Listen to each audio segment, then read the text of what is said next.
Et c'est Racine qui m'a fait tomber amoureux du théâtre. C'est le théâtre qui crée ce truc-là, cette chose-là, qui me dépasse complètement et qui est sublime, qui est vraiment sublime.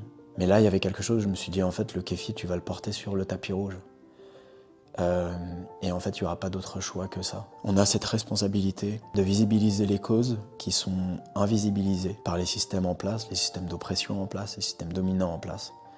Que ce soit pour le Congo, que ce soit pour le Soudan, que ce soit pour la Palestine, pour le peuple kanak, que ce soit pour les Ouïghours, etc. Ma carrière, elle sera jamais plus importante que ma communauté, elle sera jamais plus importante que l'humanité, elle sera jamais plus importante qu'une personne qui se fait violenter, qu'une personne qui vit une oppression, elle sera jamais plus importante que la vie. Dans mes rôles, il y a toujours un truc où je me dis, sois vigilant, raconte les choses que tu vois tous les jours, peu importe ton rôle.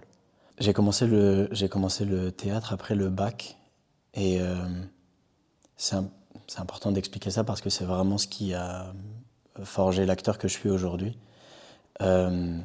J'ai toujours eu envie de devenir acteur sans vraiment comprendre exactement ce que ça voulait dire. Et quand je suis rentré au conservatoire de Rouen, je suis rentré sans les codes, sans la culture théâtrale, etc. Et il y a eu quand j'ai commencé le théâtre, c'était parce que j'avais envie de devenir acteur de cinéma.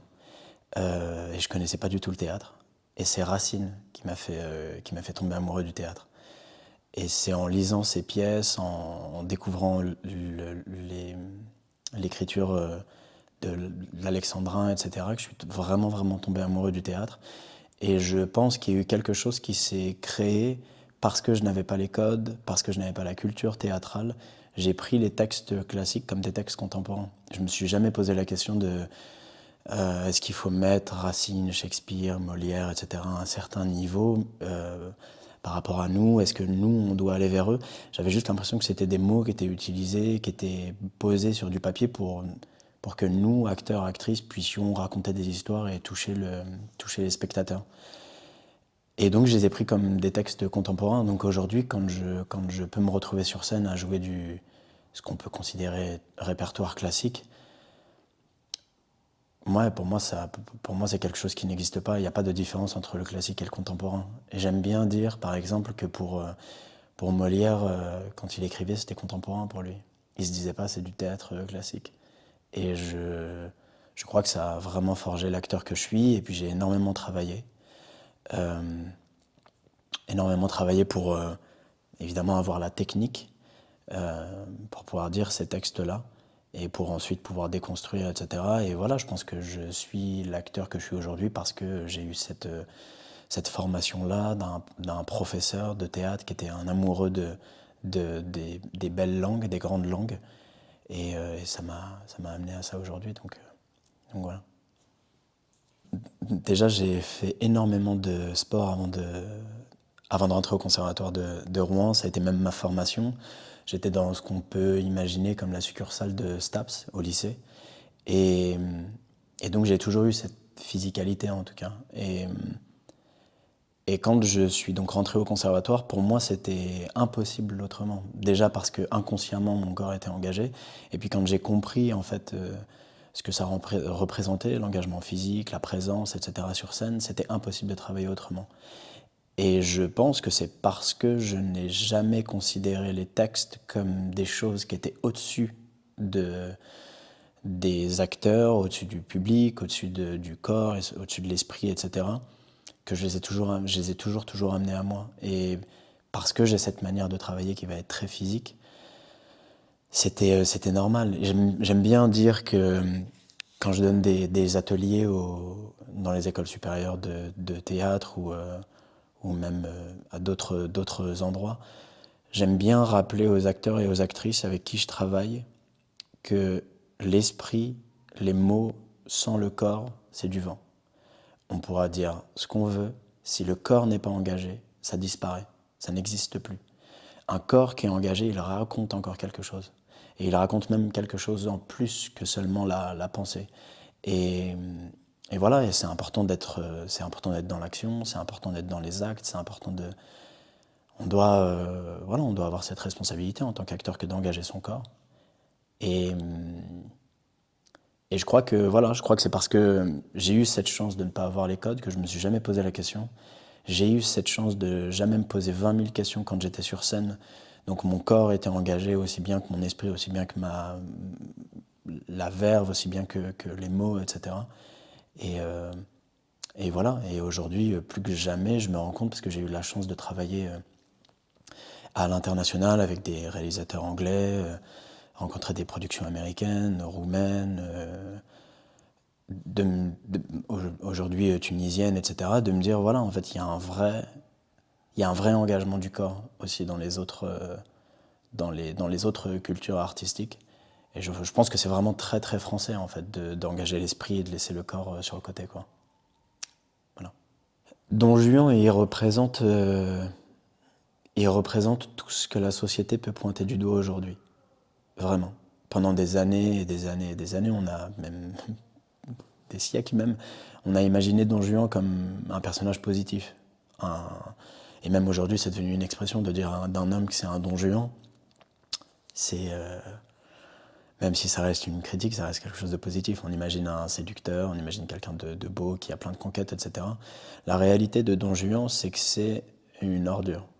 Il est raciste, il est glottophobe, il est misogyne, il est sexiste. Dans la pièce, il passe son temps à détruire tout ce qui peut être beau, tout ce qui peut être de l'ordre du... Tout ce qui peut être positif, il le détruit.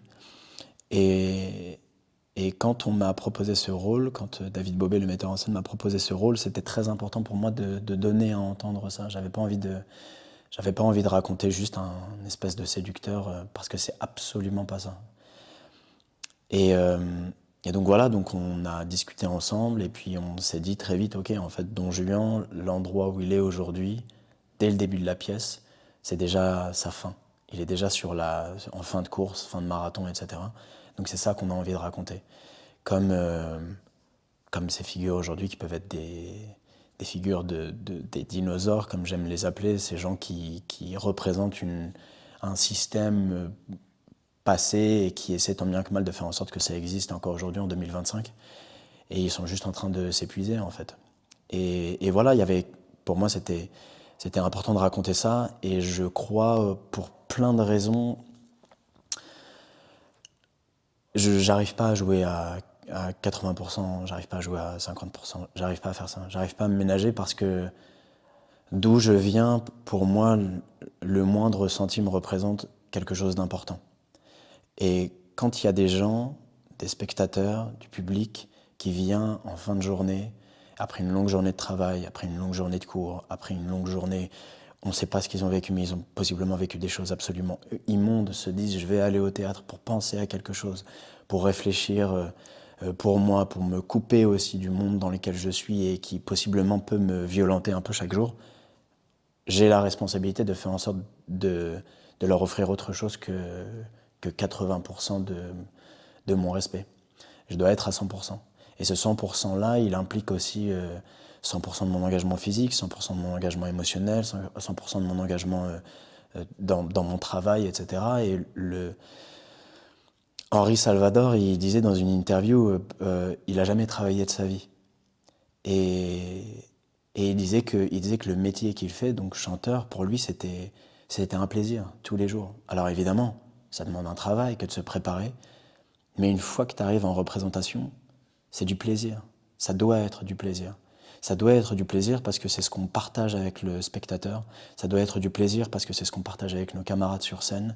Et sinon, en fait, il faut arrêter ce métier parce que sinon, on meurt un petit peu chaque jour, quoi. Donc, ouais, voilà, pour moi, c'est important de me donner à fond parce que c'est le minimum qu'on puisse faire. Et aussi parce que je sais pas faire, parce que j'ai l'impression de ne pas jouer, en fait, quand je suis pas à fond. Voilà, j'ai besoin de sortir de scène et de suer, j'ai besoin de sortir de scène et de me dire ma voix est fatiguée maintenant parce que j'ai vraiment donné vocalement, j'ai besoin de me dire que le lendemain matin j'aurai des courbatures parce que je sais que physiquement j'aurai engagé mon corps, etc. Et si je ressens pas ça, alors c'est qu'il y a un problème dans mon travail. Et je sais pas faire, en fait, je crois. Je sais vraiment pas faire. Déjà, c'est mon premier amour, le cinéma. C'est mon premier amour, c'est parce que j'ai eu la chance de découvrir du cinéma populaire, dans le sens noble du terme. C'est ça qui m'a amené au théâtre. Et aujourd'hui, ce serait très difficile. Pour moi, le théâtre et le cinéma, ce serait comme choisir entre mes deux sœurs. C'est impossible. Ça apporte ça apporte des choses absolument différentes. Au théâtre, euh, on peut mentir. Au théâtre, le jeu, c'est vous venez, vous savez que c'est faux. Vous savez qu'on est des acteurs sur scène qui vont vous raconter quelque chose de faux, mais vous allez y croire parce qu'on sera tellement engagé dans cette histoire-là que vous allez finir par accepter les codes du théâtre, que vous allez finir par accepter et vous allez croire qu'on est ces personnages-là. J'adore quand je sors de scène et que les gens me disent « Oh là là, on vous reconnaît pas, vous êtes vraiment, dans ton jeu, vous êtes vraiment immonde, vous êtes horrible, etc. » On se demande si on peut vous parler. Je me dis « Bah, c'est que tout va bien, en fait, ça fonctionne. » Au cinéma, on ne peut pas mentir. Au cinéma, on ne peut pas mentir pour plein de raisons.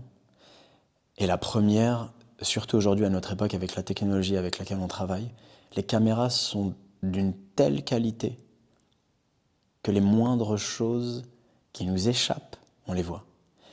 Et donc un acteur qui va mentir, qui va faire semblant de pleurer, un acteur qui va qui va pas être dans la situation, un acteur qui va... Des fois, on voit dans des films des mimiques, des choses qui échappent aux acteurs et aux actrices, et on sait que c'est les personnes, que c'est les individus, et pas le rôle. On les voit trembler un petit peu, on les voit chercher du regard ce qui peut se passer, etc. On voit la lentille dans les yeux, etc. La caméra, elle capte tout. Et parce qu'elle capte tout, on ne peut pas mentir aux spectateurs. Parce qu'ensuite, les gens vont nous voir sur un écran géant, avec notre tête en, je sais pas, 4 mètres sur 6 mètres. Et une tête de 4 mètres sur 6 mètres, on le voit quand elle ment. Et voilà, je crois que la différence entre le théâtre et le cinéma est située à cet endroit-là. Et la raison pour laquelle j'aime profondément le cinéma, c'est parce qu'on ne peut pas mentir. On peut absolument pas mentir. Et parce que, comme je disais tout à l'heure par rapport à mon travail, je ne sais pas faire du 50%. J'ai besoin d'être à fond dedans. Par exemple, je sais pas pleurer. J'arrive pas à pleurer pour de faux. J'ai toujours dit, si je pleure, c'est parce que je pleure vraiment. Parce que la situation m'amène aux larmes. Mais je forcerai jamais le trait en me disant non, la scène a dit qu'il fallait que je pleure. Il y a 10 000 manières d'être triste, il y a 10 000 manières d'être en colère, il y a 10 000 manières de vivre un deuil. Personne ne peut plus qu'un acteur ou qu'une actrice dire comme ça doit se passer dans une scène parce que c'est nous qui savons ce qui se passe. C'est nous qui savons par quoi on passe, etc. Donc même ça, par exemple, je ne me force pas. Et ouais, je pense que cette vérité qu'amène le cinéma, elle est sublime. Et en même temps, au théâtre, il y a un acteur avec qui j'ai travaillé, de qui j'ai énormément appris, qui s'appelle Jérôme Bidault, au théâtre, qui m'avait dit la magie du théâtre, c'est de pouvoir se poser face au spectateur, le regarder droit dans les yeux, avoir un stylo dans les mains, le pencher un tout petit peu et lui dire « je vais te raconter l'histoire de la tour de Pise ». Et puis être dans le narratif, être dans l'histoire suffisamment pour que le spectateur, au moment où on lâche le stylo et qu'il tombe, il voit la tour de Pise tomber. Et en fait, le jour où il m'a dit ça, je me suis dit, mais en fait, c'est exactement ça le travail d'un acteur. C'est ensemble, on va accepter les codes. Je vais pas vous mentir, vous n'allez pas me mentir, mais ensemble, en même temps, on va rentrer dans l'histoire. Et voilà, je crois que c'est sublime d'avoir cette possibilité de porter ces deux formes, ce qui est quand même très difficile et très rare à faire. Donc je bénis tous les jours ce qui m'a permis de faire tout ça, quoi. Et le cinéma, c'est sublime. Tu sais, il y a quelque chose dans le théâtre qui est de... J'ai toujours dit, le théâtre, il pourra jamais se faire sans le peuple. Jamais. Le théâtre, t'as besoin du peuple. T'as besoin de raconter le peuple. Même si tu prends un texte du répertoire classique, comme on l'appelle, il faut que tu racontes la société dans laquelle tu es aujourd'hui. Et tu as besoin des spectateurs dans la salle. Il y a une règle qui dit que s'il y a moins de spectateurs dans la salle que d'acteurs sur le plateau, la représentation doit être annulée. Parce qu'on a besoin d'être au minimum à égalité. avec le spectateur. Et de se dire, on va travailler ensemble. Et ensemble, on va raconter la société dans laquelle on est. Le théâtre, il sera toujours populaire. Tu fais comme Peter Brook, qui est ce grand metteur en scène anglais, qui a vraiment fait ce théâtre populaire, qui a voyagé partout dans le monde, qui a pris un tapis avec lui, son équipe, et il a dit « Ok, on va voyager partout dans le monde, la scène, ce sera notre tapis. » Donc partout où on posera ce tapis, il y a une scène. On n'a pas besoin de lumière, on n'a pas besoin de musique, on n'a besoin de rien d'autre que des acteurs sur un tapis qui vont raconter une histoire. Et ils ont joué partout dans le monde. Le cinéma ne peut pas faire ça. C'est impossible. Donc voilà, c'est vraiment des choses qui nourrissent à des endroits vraiment différents, quoi. Il y a quelque chose qui est quand même magique dans le fait de pouvoir jouer un spectacle dans un pays où la culture, les codes, l'histoire est à l'extrême opposé de celle dans laquelle on a grandi, celle qui a fait notre identité, etc. Et je dis celle avec un S à la fin. C'est magique, en fait, parce qu'on ne sait jamais ce qui va se passer. J'ai eu la chance de jouer à Taïwan, de jouer en Norvège, de jouer... Même, tu sais quoi, j'ai même eu la chance de jouer à La Réunion, qui reste la France. Et pourtant, déjà là, les codes, c'est pas les mêmes. Ils n'entendent pas les textes de la même manière. C'est très important parce que déjà, entre le nord de la France et le sud de la France, il y a deux mondes. Déjà, les spectateurs, c'est absolument pas les mêmes. Le spectacle a été énormément bien accueilli. On a eu la chance d'avoir 1000 personnes tous les soirs. Il y a eu des listes d'attente, ça a été reçu, mais incroyable. D'ailleurs, on a eu le prix du meilleur spectacle pour cette édition. Je crois qu'il y a quelque chose qui transcende le théâtre. Et cette chose qui transcende le théâtre, c'est le tissu social, les liens qu'on peut créer avec les gens, etc. On est dans une époque quand même où, aujourd'hui, c'est très très facile de devenir meilleur ami d'une personne qui vit à l'opposé de là où on vit. Et on partage, qu'on le veuille ou non, peu importe les politiques en place, peu importe les gouvernements, peu importe les cultures, etc. On partage une même chose, qui sont les réseaux sociaux. Les réseaux sociaux ont créé du coup ce tissu social. Et donc quand on arrive en Chine et qu'on va jouer Don Juan, les spectateurs, d'ailleurs il y avait que des Chinois, il n'y avait absolument aucun expat, etc. et tout. Personne ne parlait français. Ils arrivent, je pense, à voir, déjà en ayant regardé un petit peu de quoi il s'agissait, mais aussi parce que déjà c'est un peuple très très cultivé et très curieux, et donc ils sont déjà au courant et au fait de ce qui se passe sur la pièce, de ce qui se passe en France, des engagements, des mouvements qu'il peut y avoir, etc. Peu importe la censure et tout, hein, vraiment ils sont déjà au fait de tout ça, parce que les conversations qu'on a pu avoir post-représentation avec les spectateurs sont aussi riches que ceux qu'on peut avoir avec les spectateurs en France. Et donc déjà, il y a cette chose-là qui se joue, où tout à coup tu te dis, tiens, c'est curieux, j'aurais pas imaginé que ça allait être reçu comme ça, donc aussi bien et aussi facilement. Ils réagissaient à tout, c'était incroyable.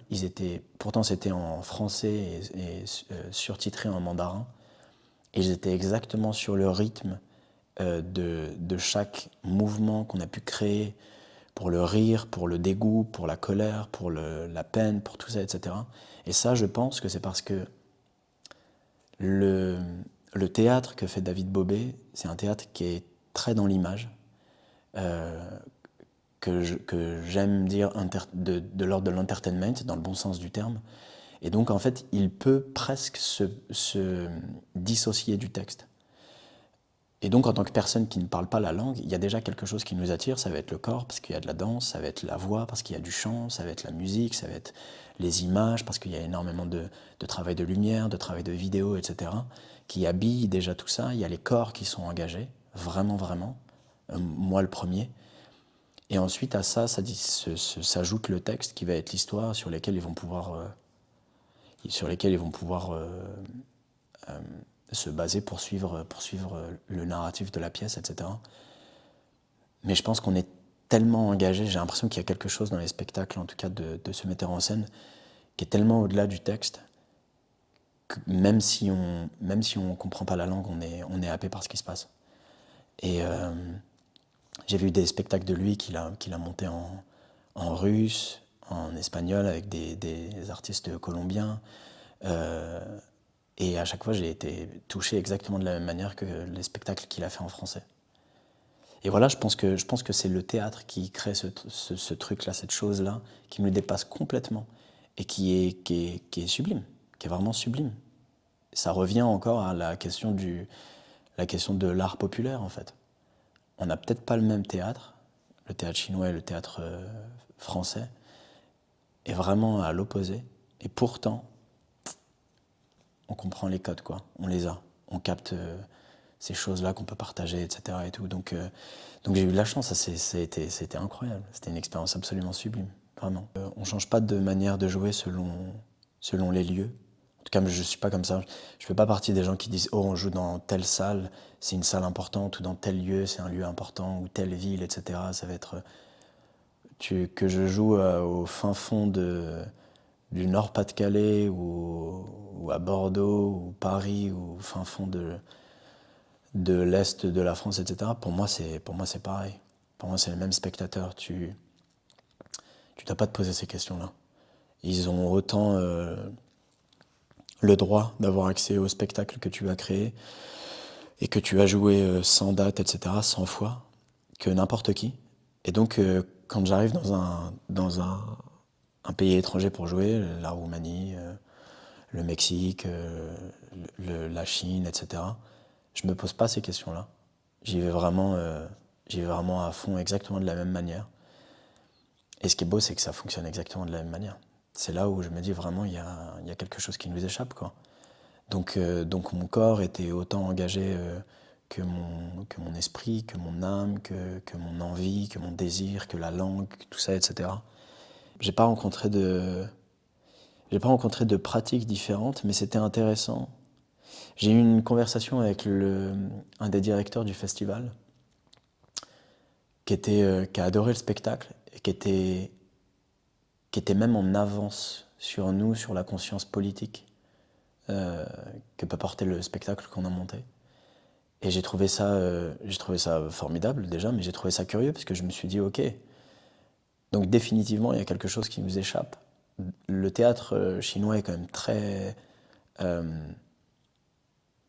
très classique, même si évidemment il y a des spectacles qui peuvent sortir, etc., de ces codes-là. J'aime pas trop utiliser ces mots, mais en même temps c'est ce qui permet le tissu verbal, je vais dire ça comme ça, linguistique, qu'on partage tous pour pouvoir comprendre un petit peu ce que je veux dire, mais on imagine souvent selon les peuples, selon les cultures, selon l'art qu'on peut porter, etc., on imagine qu'on ne va pas se comprendre, qu'il ne va pas y avoir de lien entre nous, et pourtant cette personne a été bien en avance par rapport à notre engagement sur le spectacle, quoi, qui était celui de parler de la société française, occidentale, en 2025, avoir ce regard sur post-MeToo, qui est toujours malheureusement d'actualité. Je dis post comme si c'était fini, mais ça ne l'est pas du tout. Avec ce racisme ambiant, avec cette islamophobie, ce sexisme, cette misogynie, l'agisme, la grossophobie, etc. et tout. Raconter ce spectacle là-bas, tout à coup on s'est dit, ah peut-être que parce qu'on n'a pas les mêmes systèmes et sociétés, peut-être qu'ils ne capteront pas nos enjeux en France. Et pourtant ils étaient, pour la majeure partie quand je discutais avec eux, ils étaient déjà plus loin que ça, quoi. Et c'était agréable, c'était bon à entendre parce qu'on avait l'impression, du coup j'avais l'impression de me dire, ok, c'est cool, on est déjà en retard. Et c'est bien parce que ça veut dire que ça a avancé. À quel point, je sais pas, mais en tout cas, je me dis, voilà, c'est une bonne chose, quoi. Ça aurait été très triste de me dire, oh waouh, ils n'ont pas conscience de ce qui se passe là. Donc peut-être que ça ne bougera pas aussi rapidement que ça, quoi. Quand tu joues, t'oublies un peu, t'oublies d'où tu viens, t'oublies qui tu es, en tout cas, c'est comme ça que je travaille. T'oublies d'où tu viens, qui tu es, ce qui t'a amené sur scène, tout le travail que t'as fait. T'es juste dans la mémoire du texte et du corps. Et parfois sur scène, pour des raisons très personnelles, je me faisais rattraper par la vie. Et il y avait des moments de silence où je regardais les spectateurs et je me disais juste, là, il y a quelque chose qui est en train de se jouer, qui est quand même absolument sublime. Il n'y a pas plus beau, il n'y a pas plus grand partage que de venir avec une culture, de raconter cette culture face à une autre culture et de se dire, en fait, on est au même endroit, vous et nous, quoi. Et en fait, on est vraiment un nous. Et il y avait des fois où je regardais, je me disais, wow, c'est ouf. J'aurais jamais imaginé être aussi proche de ces gens, parce qu'on n'a pas du tout la même culture. Je suis marocain, ils sont chinois. Enfin, je veux dire, il y a un monde, quoi. Et pourtant, on partage exactement les mêmes choses. On partage les mêmes combats, on partage les mêmes rapports au système en place, les mêmes rapports aux sociétés en place. J'ai entendu des gens dire des choses sublimes. Et en fait, c'est ça qui m'a nourri, en fait. C'est les rencontres avant et après représentation. Et enfin voilà, j'ai digressé, je suis parti sur autre chose, mais c'est... Le théâtre, il permet ça, et c'est incroyable de pouvoir rencontrer les spectateurs.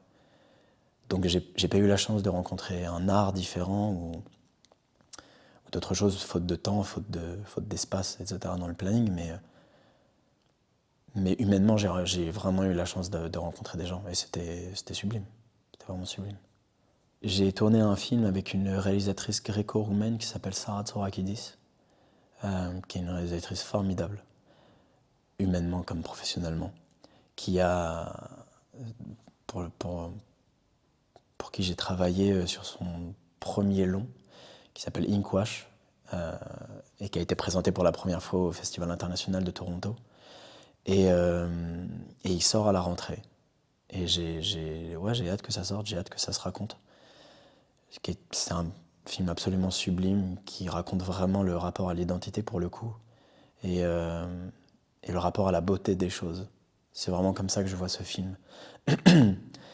Et donc voilà, il y a un seul en scène que je continue à tourner encore qui s'appelle Collision, qui est mis en scène par Nasser Djemaï, qui est le directeur, metteur en scène et auteur du Théâtre des Quartiers d'Ivry, banlieue parisienne. Et puis après, il y a des projets qui viennent. Il y a un projet avec un réalisateur tunisien, dont je ne peux pas trop parler pour l'instant, mais qu'on va tourner bientôt, Inch'Allah. Et voilà, il y a des projets qui arrivent, et puis il y a un projet qui me tient à cœur et qui, j'espère, se fera, qui est un metteur en scène français qui a envie de raconter l'histoire d'un Palestinien, qui est une histoire vraie, qui est encore d'actualité d'ailleurs, et qui m'a contacté via mon engagement pour la Palestine, et puis aussi parce qu'il m'a vu jouer dans 2 spectacles, qui m'a contacté par rapport à ça, et qui m'a proposé ce projet qui est sublime. Et voilà, j'ai vraiment hâte de ce projet, j'ai vraiment hâte d'en parler surtout, de pouvoir le raconter et le visibiliser un peu plus, quoi, médiatiquement. Et on a besoin de ces projets-là. Quand j'ai eu la possibilité de partir au BAFTA pour présenter un court-métrage que j'avais tourné avec 2 réalisateurs anglais, il y a eu quelque chose qui s'est joué de manière assez évidente. C'était important pour moi d'y être, parce que j'avais envie de vraiment visibiliser la cause palestinienne autrement que par un pins. Et en fait, je ne me suis pas posé la question très longtemps. J'ai eu la chance d'avoir une marque qui m'a suivi sans aucun problème, Agnès B. D'avoir une équipe qui m'a suivi aussi sans aucun problème, qui ne m'a pas posé de questions, qui ne m'a pas demandé pourquoi je devais faire ça, etc. Et c'était fort. C'était fort et c'était beau parce que je me rendais compte que c'était important, parce que c'est le minimum qu'on puisse faire, en fait. Le minimum qu'on puisse faire, c'est de visibiliser la cause palestinienne. Et ça doit passer par toutes les méthodes qu'on peut avoir aujourd'hui. Et j'avais déjà, au Festival international de Toronto, j'avais déjà porté un pins, j'avais déjà porté le kéfier. Mais là, il y avait quelque chose, je me suis dit, en fait, le kéfier, tu vas le porter sur le tapis rouge. Et en fait, il n'y aura pas d'autre choix que ça. Et ça a été assez violent, parce que tu te rends compte des regards, parce que tu te rends compte comme les médias ne t'interpellent pas pour faire des interviews, parce que le kéfier est bien sur ton épaule, etc. Mais pour moi, c'était important, parce que c'est impossible de faire autrement aujourd'hui. Et parce que notre responsabilité en tant que j'ai envie de dire personnalité publique, mais je me considère même pas comme une personnalité publique, juste comme en tant qu'être humain en fait. On a cette responsabilité de visibiliser les causes qui sont invisibilisées par les systèmes en place, les systèmes d'oppression en place, les systèmes dominants en place. Que ce soit pour le Congo, que ce soit pour le Soudan, que ce soit pour la Palestine, pour le peuple kanak, que ce soit pour les Ouïghours, etc. On a cette responsabilité en fait. Et tout à coup, quand on m'a dit, bah ok, il y a moyen d'aller au BAFTA, qui est quand même un des plus gros événements cinématographiques au monde, qui est la succursale d'Hollywood, parce que finalement là-bas, 90% des gens qui sont nommés sont des acteurs hollywoodiens et actrices hollywoodiennes. Ouais, je me suis dit, en fait, c'est là-bas que tu dois aussi le porter. Pas parce que tu as envie de faire le buzz, parce que ça m'intéresse pas du tout. Pas parce que j'ai envie de ramener la lumière sur moi, parce qu'on sait bien qu'aujourd'hui, défendre la cause palestinienne, ça ramène absolument pas la lumière, et c'est pas une question d'égo trip. Au contraire, on a tout à perdre. Mais parce que si je devais faire un dernier geste, bah ça aurait été celui-là, porter le kéfier. Là, c'est Radouane le musulman qui va parler, parce que c'est mes frères et sœurs qui sont là-bas. Parce que c'est mes enfants qui sont là-bas, c'est mes neveux qui sont là-bas, c'est mes oncles et tantes, c'est mes pères, c'est mes mères, c'est mes amis, c'est mes cousins, c'est mes cousines. C'est ces gens avec qui j'ai grandi, c'est en tant que Marocain, musulman, qui vit dans un système, une société qui est absolument islamophobe, qui est absolument raciste, qui est de plus en plus fasciste, me dire que j'ai encore moi la possibilité de parler pour eux, c'est déjà énorme. Alors je dois le faire. Quitte à tout perdre, tant pis. Vous voulez plus travailler avec moi, travaillez plus avec moi. Donc Radouane, le musulman, il y a un moment, il s'est dit, bon, ok, ce sera mon dernier geste, possiblement. Mais moi, je vais le faire, quoi. Parce que c'est mes frères et sœurs, et je peux pas faire autrement, c'est impossible. Et parfois, les gens me demandent, ils me demandent pourquoi tu es autant engagé pour la Palestine, que ce soit professionnel, que ce soit des gens du milieu comme des gens qui ne le sont pas, pourquoi tu es autant engagé pour la Palestine, mais pourtant c'est pas toi qui le vis, tu dois prendre du recul parce que tu es loin de tout ça, t'as jamais été en Palestine, tu sais pas ce que c'est. J'ai tout entendu, absolument tout reçu. Mais en fait, on oublie très souvent qu'il y a quelque chose qui se joue indépendamment de nous. En ce moment, je lis beaucoup sur l'épigénétique. L'épigénétique, c'est l'étude des gènes et comment les mots, MAUX, sont transmis de génération en génération, sur des décennies, sur des siècles et des siècles. Et cette violence qu'ont pu connaître nos ancêtres, qui ont été colonisés, qui ont été spoliés, cette violence qu'ils ont vécue, ils nous l'ont transmise. Donc pour moi, la cause palestinienne, elle ne s'est pas jouée à partir du 7 octobre. Pour moi, elle s'est jouée il y a très longtemps. J'ai grandi avec Al Jazeera, j'ai grandi avec le décès de Yasser Arafat. J'ai grandi avec tout ça. J'ai vu ma mère, j'ai vu mon oncle, j'ai vu ma tante être peinée par ce qui peut se passer en Palestine, déjà très jeune. Donc il y a quelque chose qui s'est joué indépendamment de moi. Donc le minimum que je puisse faire en tant qu'acteur, déjà c'est de parler, c'est de raconter, encore une fois, l'oppression que peut vivre un peuple. C'est de visibiliser cette cause. Et si ça peut passer par porter le kéfier, porter un pins, signer une tribune, dire un texte à un événement. Je porte le kéfier, par exemple, au salut à la fin de mes représentations de théâtre. Et c'est pas pour titiller les gens, absolument pas. C'est pour dire ça existe. Ce n'est pas une insulte que de porter le kéfier. Ça doit pas être violent. Donc quand on me dit, mais quand tu portes le kéfier, c'est pour soutenir des mouvements terroristes ou je sais pas quoi, etc. Absolument pas. Absolument pas. Je porte le kéfier parce que c'est un symbole de libération d'un peuple. Alors je le porterai jusqu'à ce que ce peuple soit libéré. Voilà. Donc pour moi, c'était évident de le porter là-bas. Et je veux pas faire partie des gens qui disent je ne le porterai pas, j'ai peur parce que je ne sais pas ce qui va se passer pour ma carrière, etc. J'ai 35 ans, il me reste à peu près 35, 40 ans à vivre, possiblement si on regarde la moyenne d'âge, disons 45 ans. J'ai pas envie de me dire pendant 45 ans, qu'est-ce que j'ai fait de ma vie en fait.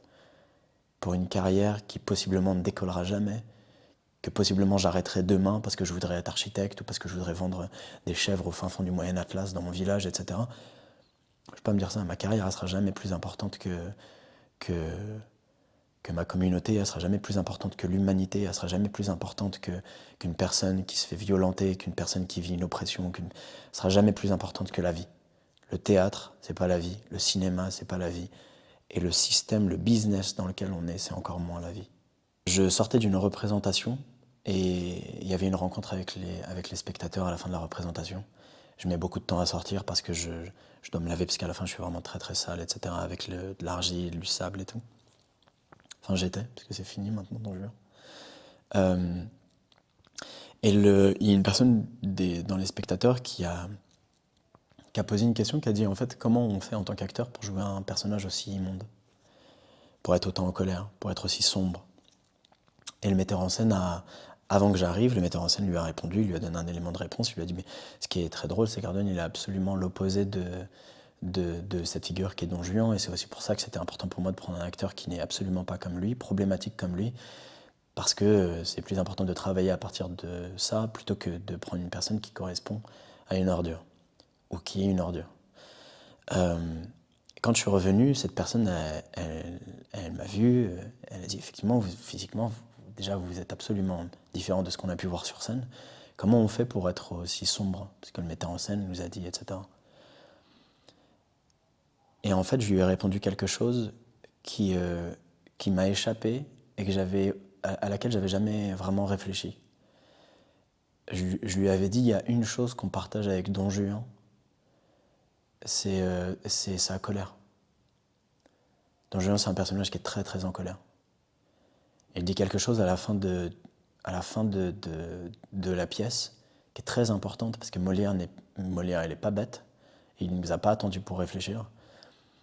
Il dit, je vais t'expliquer, en parlant à Sganarelle, qui est son serviteur, son valet, je vais t'expliquer pourquoi je suis obligé de faire ce que je fais. Donc il y a quelque chose chez Don Juan qui est de l'ordre aussi de quelque chose qui lui échappe. Il a besoin de prouver quelque chose de la société dans laquelle il vit, qui est hypocrite, etc. Et je lui disais, en fait, je partage quelque chose avec Don Juan qui est sa colère.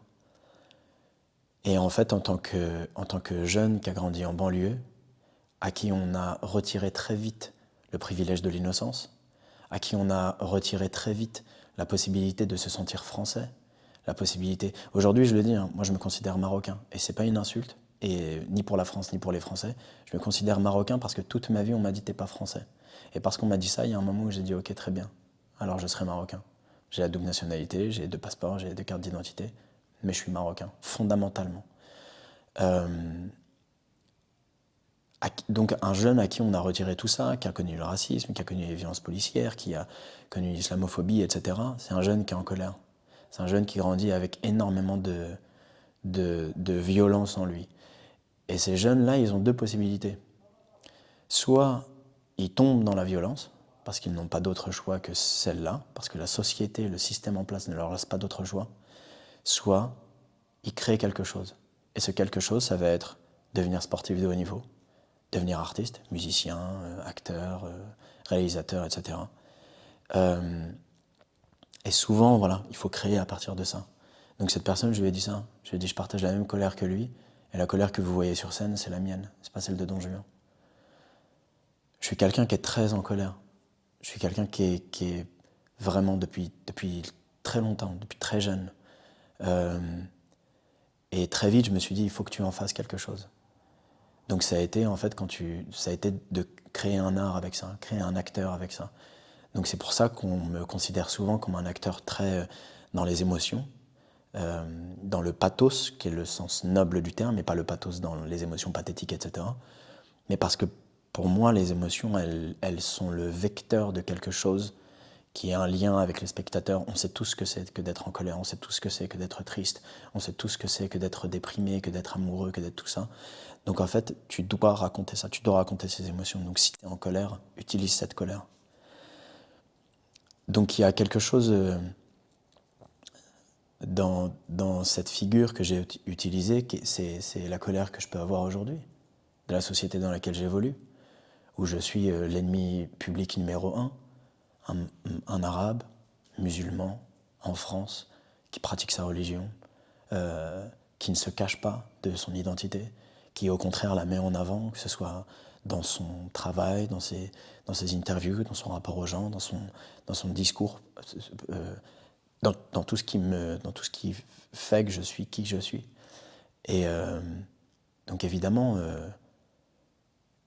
tout ce qu'on... Quand j'ai commencé le théâtre, mon prof nous avait dit en fait un artiste, c'est une éponge. Votre travail, c'est de prendre. Et au moment où vous êtes plein, alors vous essorez. Et vous reprenez. Notre travail en tant qu'artiste, c'est de prendre, d'aspirer tout ce qu'on peut voir, tout ce qu'on peut entendre de la société dans laquelle on évolue. Et pour moi, c'est impossible de ne pas être en colère aujourd'hui. Pour moi, c'est impossible de ne pas être outré de ce qu'on peut entendre, de ce qu'on peut voir aujourd'hui. Pour moi, c'est impossible. Et si tu n'es pas en colère aujourd'hui, c'est que tu vis dans un milieu privilégié qui t'a encore aujourd'hui, qui t'a vraiment mis à l'écart de tout problème social. Et pour moi, c'est pas OK. Pour moi, ça en dit long. Donc, je partage ça avec Don Juan. Et puis, tu sais, tous mes rôles sont différents. Et j'utilise à chaque fois quelque chose d'autre. Quand j'ai tourné Inkwash, c'est le rôle d'un Marocain qui a quitté le Maroc pour s'installer en Syrie, juste avant le début de la Révolution, juste avant le début des bombardements, et qui, de la Syrie, a fui pour aller à Timișoara, en Roumanie, qui est arrivé dans un camp de réfugiés. Pour moi, en tant que Marocain qui a grandi en France, qui a vu toutes ces images de réfugiés qui ont tenté de traverser la Méditerranée, toutes ces images, il suffit d'aller à Tanger en fait, il suffit d'aller à Tanger, d'aller dans le port de Tanger et de voir en fait tous ces enfants qui sniffent de la coke, qui sniffent de la colle et qui essaient tant bien que mal, en voyant l'Espagne au loin, de se dire en fait je vais essayer de traverser parce que j'ai envie d'un meilleur avenir. Il suffit de prendre tout ça, d'éponger, etc. et de se dire, le jour où on me demande de jouer un réfugié, je sais ce que c'est. Je sais ce que c'est, non pas parce que je l'ai vécu, mais parce que je l'ai vu, parce que j'ai étudié, parce que j'ai discuté avec eux, parce que je leur ai donné du temps. Notre travail, c'est ça. Donc pour moi, les gens qui ne sont pas, par exemple, critiques dans leur travail, par rapport au système dans lequel ils évoluent, pour moi, c'est problématique. Pour moi, ça veut dire que tu n'as pas un regard sur là où tu vis, sur là où tu évolues. Et ce n'est pas OK. Notre travail en tant qu'artiste, c'est de poser un regard sur la société. C'est de se poser dans le métro. C'est de se poser dans le métro, de regarder les gens, de regarder les rapports de domination, les rapports de violence, les rapports de statuts sociaux, comment ça fonctionne. Et je dis souvent, il y a un endroit où peu importe ton statut social, on se retrouve tous. C'est le métro parisien. Tous. Tu peux gagner 10 000 euros par mois. Un jour ou l'autre, tu vas prendre le métro avec un mec qui est au RSA et qui, tous les jours, se demande s'il ne va pas se suicider parce qu'il n'arrive pas à manger. Tous les jours, il se demande s'il ne va pas quitter la France pour retourner au bled parce que la violence dans laquelle il est, en allumant la télé tous les jours, ou en regardant les médias, ou en tombant dans les réseaux sociaux, avec la violence par rapport à l'islamophobie en France, etc. et tout, s'il ne va pas retourner au Maroc parce que c'est plus facile d'être musulman là-bas, au moins d'être ce qu'on est, alors qu'il a grandi en France. Et c'est des questions que je me pose, moi. Donc dans mes rôles, il y a toujours un peu de tout ça. Dans mes rôles, il y a toujours un truc où je me dis, sois vigilant, raconte les choses que tu vois tous les jours, peu importe ton rôle. Et voilà, une société qui est malade, quand une société elle est malade, tu sais, c'est comme un saladier de fruits. Si tu laisses une pomme pourrie dans un saladier de fruits, la pomme elle va contaminer les autres fruits. Donc à un moment, tu as le choix entre soit laisser tout contaminer, soit retirer la pomme et la jeter, parce qu'il n'y a plus rien à faire. Donc il faut avoir ce regard-là en tant qu'artiste. Et ça fait partie de mon travail, constamment, peu importe les rôles. Je prends tout, Tout, tout, tout. J'ai mis du temps et je pense que même encore aujourd'hui, j'ai du mal à me considérer comme militant. Mais je pense que ça, c'est quelque chose qui s'est fait indépendamment de moi, au même titre que mes engagements. Et je pense que du coup, il y a quelque chose qui est naturel, en fait, dans mon rapport à... J'ai besoin de parler, j'ai besoin de dire, sinon je vais devenir fou, en fait, c'est impossible. Et comme je disais précédemment, pour moi, la cause palestinienne, elle s'est imposée d'elle-même, très naturellement. Et donc, quand on m'appelle pour des interviews, j'ai besoin aussi de discuter avec le ou la journaliste et de lui dire, ok, par contre, ce serait bien d'avoir au moins une question ou deux sur la Palestine, parce que, en fait, c'est très important de comprendre que le génocide qui est en train de se passer en Palestine, il fait écho à l'histoire de l'Occident. Et il fait écho à la violence qu'a vécu le continent africain. Et quand je dis continent africain, c'est très important parce que la colonisation, on la connaît, que ce soit en tant qu'Africain du Nord, que ce soit en tant qu'Africain subsaharien, central, etc., du Sud, peu importe. On a connu cette colonisation-là. Donc on partage aussi cette même histoire d'une certaine manière. Pour moi, c'est important d'en parler parce que dans une société où je suis considéré comme l'ennemi public numéro un, et je dis société parce que j'ai pas envie spécifiquement de dire la France, parce qu'aujourd'hui on s'en rend compte que c'est tout l'Occident qui nous considère comme l'ennemi public numéro un. On sait ce que c'est d'être considéré comme la pomme pourrie, on sait ce que c'est que d'être considéré comme l'autre. Et on sait ce que c'est que de vivre dans une société qui est malade. Soit elle finit par disparaître, soit elle n'a pas d'autre choix que de se réinventer et d'accepter qu'elle a été malade pour se renouveler. Moi, je dis souvent, par exemple, la Ve République, on ne devrait plus y être. La Ve République, c'est aussi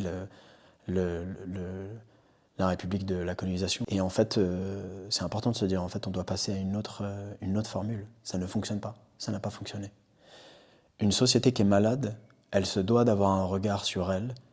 Et pour avoir un regard sur elle, elle se doit d'écouter ceux qui sont considérés comme les opprimés, en fait. Il suffit de regarder ce qui se passe en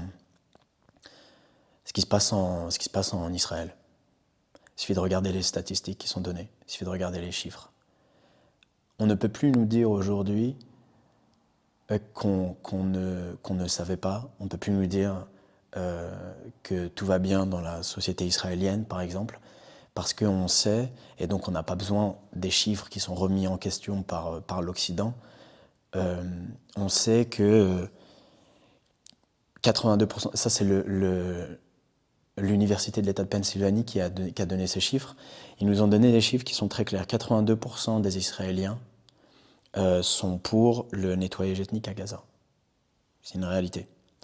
56% sont pour le nettoyage ethnique des Palestiniens vivants et citoyens d'Israël. Ça veut dire 56% quand même, on n'est pas loin de 6 personnes sur 10 en Israël. On sait que quand il y a eu les attaques d'Israël en Iran, c'est le Jerusalem Post qui a sorti ces statistiques. On sait que plus de 70% des Israéliens ont considéré qu'il ne fallait pas prendre en compte la violence que vivaient les civils iraniens pendant les bombardements, donc pendant l'attaque d'Israël en Iran. Et en fait, tout ça, c'est des chiffres qui racontent beaucoup d'une société et d'un système en place. Donc une société qui est malade, elle n'a pas d'autre choix, soit de disparaître, soit de se d'éclore, de se renouveler, de se repenser. Et pour moi, du coup, il y a quelque chose qui se joue du coup à cet engagement par rapport à la Palestine. Et pour moi, c'est normal d'en parler parce que ces chiffres-là, ils sont pas bien loin de ce qui peut se passer, en France. Il suffit de revenir aux statistiques des législatives. Le fascisme, pendant très longtemps, on nous a dit le fascisme est aux portes de la France, le fascisme est aux portes de la France. Le fascisme, ça fait des années qu'il est en France. C'est une réalité. Il faut arrêter de penser que c'est pas là, etc. et tout. L'islamophobie, elle est concrète. Le racisme systémique, il est concret. Donc en fait, ce que vivent les Palestiniens sont l'écho. Alors évidemment, pas aussi violent que ce qu'ils peuvent vivre, qu'un régime d'apartheid, ce qu'ils vivent en génocide à Gaza, la violence qu'ils vivent en Cisjordanie, etc. et tout, le vol des terres, toutes ces choses-là et tout. On ne vit pas à ce niveau-là, et pourtant, on est amoindri dans cette société qu'on considère une démocratie en France.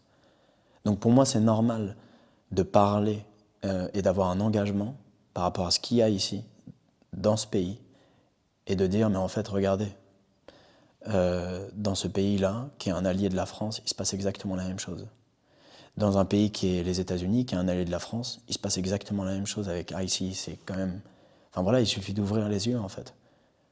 De se rendre compte qu'aux États-Unis, on est en train de déporter les sans-papiers, les Mexicains, les Portoricains, les Cubains, etc. et tout, en se disant, on n'a pas besoin d'eux, il faut les sortir du pays du jour au lendemain. Comme ça, on t'attrape dans la rue, on te met dans un camion et ciao, tu n'existes plus. Est-ce que c'est vraiment le monde dans lequel on a envie de vivre, quoi? Et est-ce que j'ai envie, moi, Radouane, en tant que personne racisée, de me dire que il est normal et il est acceptable de penser que 100 Palestiniens qui sont assassinés par Israël tous les jours depuis presque 2 ans, est-ce que c'est normal de l'accepter et de rester silencieux? Est-ce que c'est normal d'accepter que les chiffres de Harvard qui viennent de sortir il n'y a pas si longtemps, qui sont de 377 000 Palestiniens qui ont disparu, soit morts, soit sous les gravats, soit on ne sait pas où ils sont, ils ont absolument disparu parce qu'il y a des corps qui ont été désintégrés de la surface de la Terre. Est-ce que c'est normal qu'en tant que personne racisée de me dire que les personnes qui sont une projection de qui je suis là-bas, est-ce que j'accepterais et je me tairais? C'est impossible. Et quand bien même s'ils n'étaient pas arabes, est-ce que j'accepterais? C'est impossible. Quand on sait que The Lancet, en juillet 2024, a publié, après les calculs de Suzanne Aboulhawa, qui est une autrice et militante pour la cause palestinienne, qui a sorti son chiffre de 190 000 Palestiniens morts il y a 1 an, et que The Lancet, qui est quand même considéré comme un des plus grands organismes médicaux anglais au monde, a sorti ce chiffre en disant, bah en fait, effectivement, on valide ce calcul qui a été fait. Il y a 1 an, on parlait de 180 000 Palestiniens morts. Il y a 1 an. Aujourd'hui, on est au double minimum. Et en fait, je vois pas comment je pourrais ne pas parler. Je vois pas comment... L'ONU, en mai, elle a sorti le chiffre de 14 000 enfants. Elle a sorti le chiffre de 14 000 bébés qui possiblement décéderont dans les 48 heures. 14 000 bébés qui décéderont dans les 48 heures si l'aide humanitaire ne rentre pas à Gaza. Ça, c'était en mai. L'aide humanitaire, on sait qu'elle n'est pas rentrée. Combien de bébés sont décédés? Donc en fait, c'est au-delà de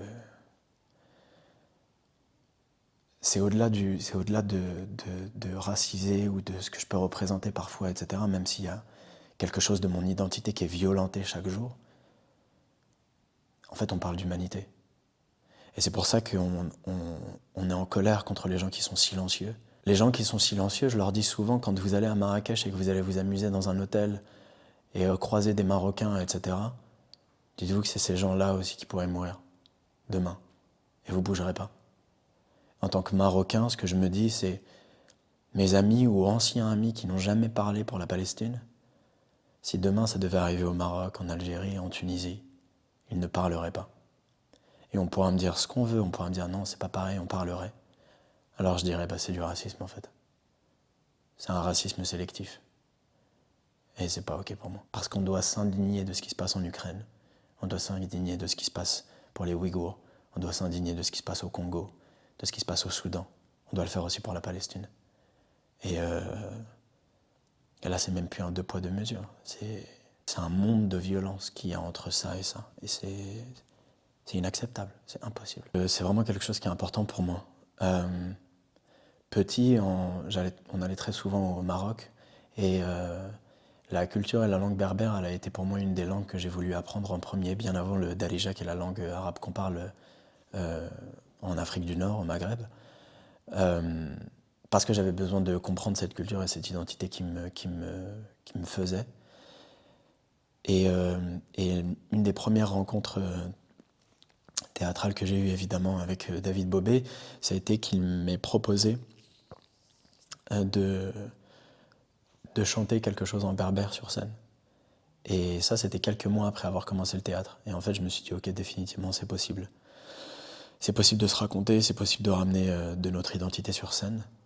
Et aujourd'hui, en ce moment, j'écris un court-métrage qui, je l'espère, pourra un jour être monté. Et dedans, il y a ce rapport à la langue berbère. Il y a un documentaire aussi sur lequel j'essaie de travailler aussi, qui raconte aussi la notion d'identité marocaine depuis mon village, qui est un village berbère du Moyen Atlas, qui a aussi évolué énormément au fur et à mesure du temps depuis petit. Tout le monde parlait amazigh, et puis ça a évolué. Aujourd'hui, la langue se perd et tout le monde parle daléja.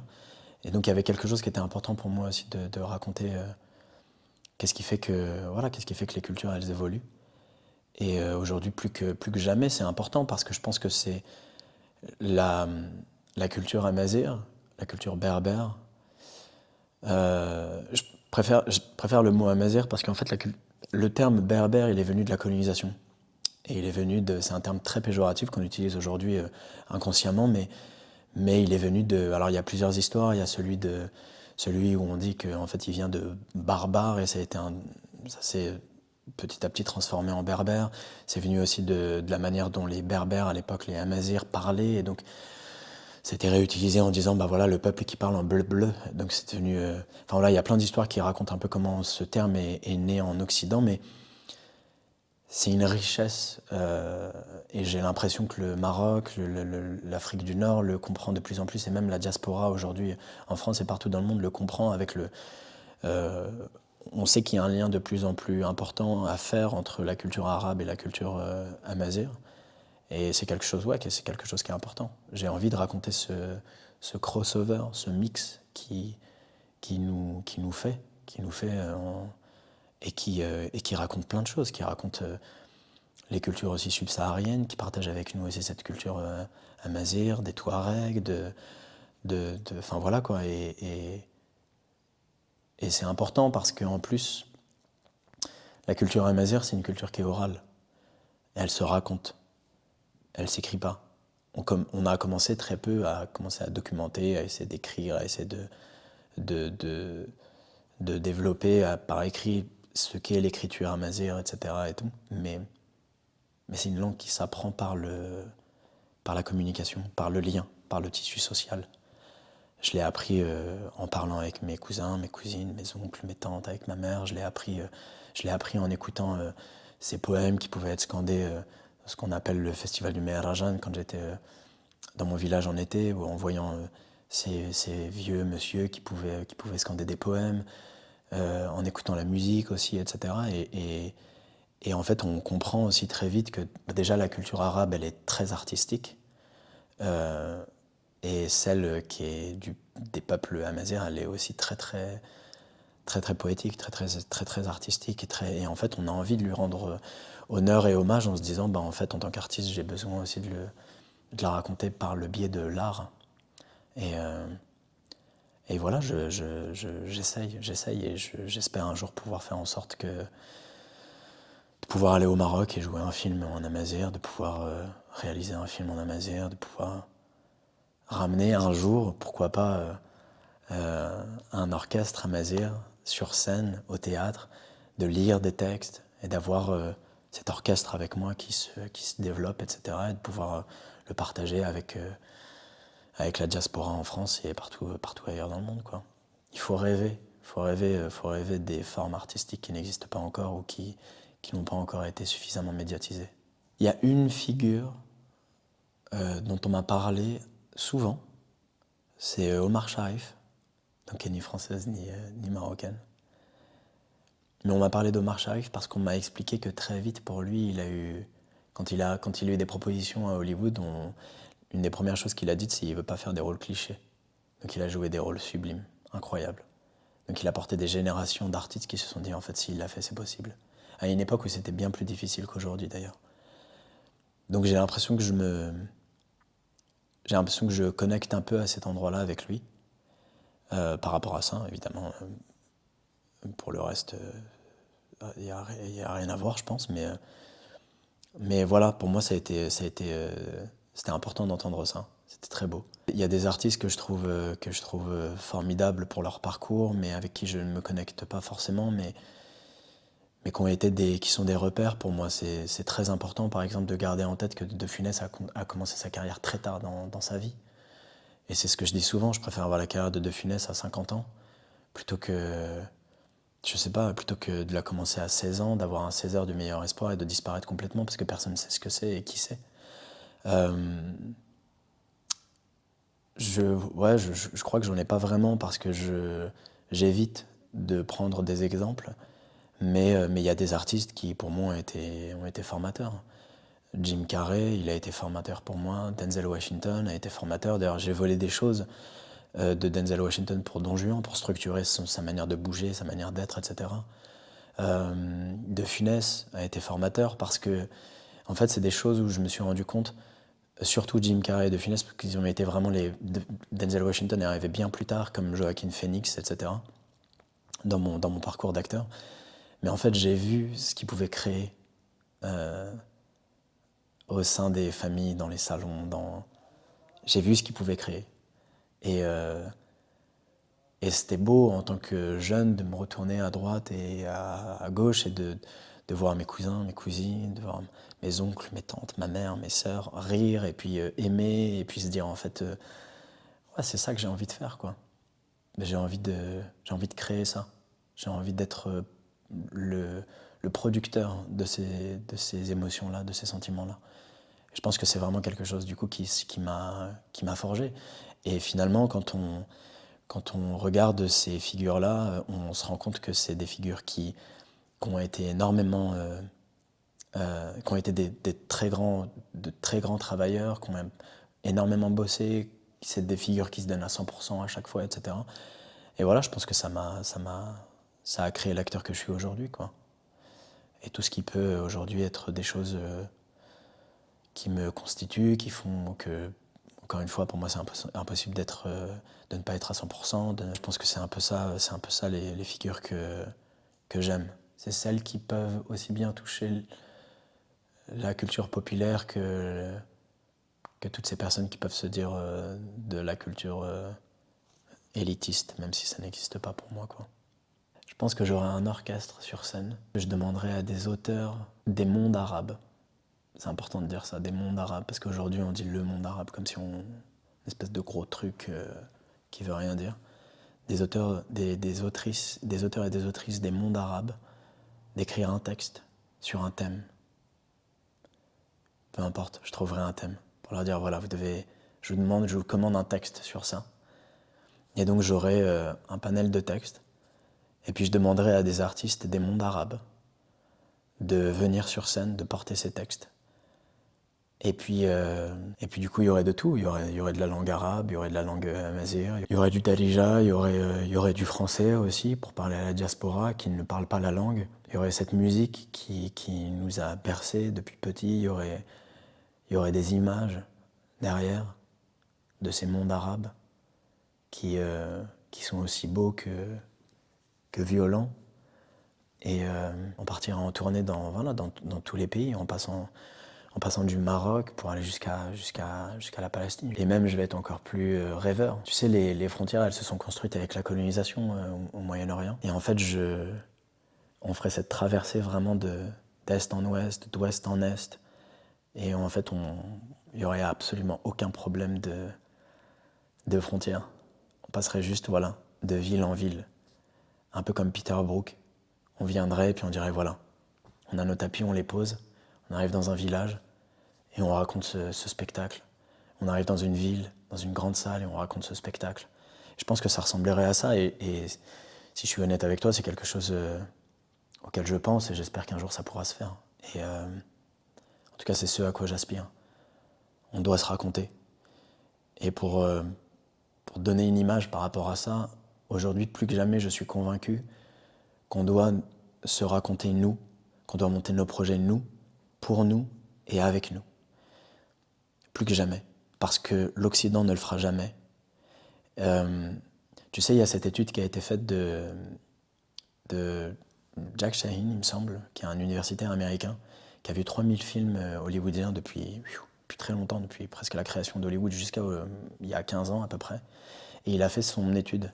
Et son étude, elle porte sur comment l'Occident a avili le Moyen-Orient, les mondes arabes, etc. Comment elle les a salis, comment elle les a rendus immondes, bêtes, barbares, violents. Comment elle a fait en sorte qu'ils deviennent l'autre, dans le sens de celui qu'on doit pointer du doigt et considérer comme celui qui est responsable de tous les maux de l'Occident, etc. Et il en a fait un documentaire qui est sublime, qui est aujourd'hui devenu une référence pour moi, qui s'appelle Real Bad Arabs. Et voilà, ça a été comment on a été sali en tant que culture. Et aujourd'hui, plus que jamais, on doit réhabiliter ces cultures. Donc c'est ce que j'essaie de faire dans mon travail, et je pense que ce projet, il permettrait aussi ça, j'espère, un jour. Il permettrait de réhabiliter les mondes arabes, réhabiliter les peuples, réhabiliter la richesse, la culture, toutes ces choses qui nous ont fait, qu'on a été dans l'histoire de l'humanité des peuples savants, des peuples artistiques, des peuples poétiques, des peuples absolument vecteurs d'un mouvement. Enfin, je veux dire, faut pas oublier que le monde arabe, à l'époque où il y avait les plus grands scientifiques, les plus grands médecins, etc., en France, c'était le Moyen-Âge, quoi. Tu vois, on balançait nos détritus par les fenêtres, quoi. Il n'y avait pas d'égout, il n'y avait pas de tout ça, quoi. Et j'aurais envie que ces projets ils racontent tout ça, cette richesse-là. Et je suis convaincu que ça peut exister seulement parce qu'on comprendra qu'il faut se créer avec nous et pour nous. Et comme Ousmane Sembène, qui est un réalisateur sénégalais, disait dans une interview pour une chaîne française, à qui on a demandé « Est-ce que vous n'avez pas peur que vos films ne soient pas compris en Occident ?»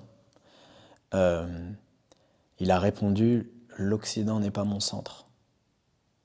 L'Occident n'est pas mon centre. Pourquoi est-ce que vous voulez que, comme le tournesol, je suive le soleil quand je suis mon propre soleil ?» Et je pense qu'on doit garder en tête que plus que jamais, nous sommes nos propres soleils. Et que nous devons nous créer à partir de nous et pour nous. Et ensuite, si l'Occident aime ce que l'on crée, alors qu'ils le prennent, qu'ils le mettent au cinéma. Mais on doit arrêter de penser pour eux et avec eux. Parce que ça servira à rien, ça veut dire qu'on n'évoluera jamais. Voilà. Je dirais merci. Je dirais merci pour l'engagement. Merci aux répliques, parce que rares sont les voix qui tiennent dans la durée les engagements, qui tiennent dans la durée un narratif qui est une colonne vertébrale solide et absolument humaine. Et vous incarnez ça. Vous incarnez ça depuis quelques années maintenant. Vous êtes devenus une référence quand même aussi pour l'engagement, parce que ce que vous faites, c'est quelque chose que peu font, c'est-à-dire que vous êtes engagés par le biais des voix du peuple et des peuples. Parce que ce que vous mettez en avant, c'est ce que le peuple dit et ce que le peuple pense. C'est pas votre pensée, c'est pas votre réflexion, c'est vraiment ce que le peuple pense. Et ça fait du bien parce que du coup on se sent moins seul. Ça fait du bien de voir des commentaires sur Twitter ou Instagram, etc., où on se rend compte que les gens partagent la même pensée, la même ligne humaine. Et je pense que ça, c'est venu par votre travail, qui est de mettre en avant les autres plutôt que se mettre en avant soi pour une quelconque notoriété ou quoi que ce soit. Donc merci pour ça, vraiment.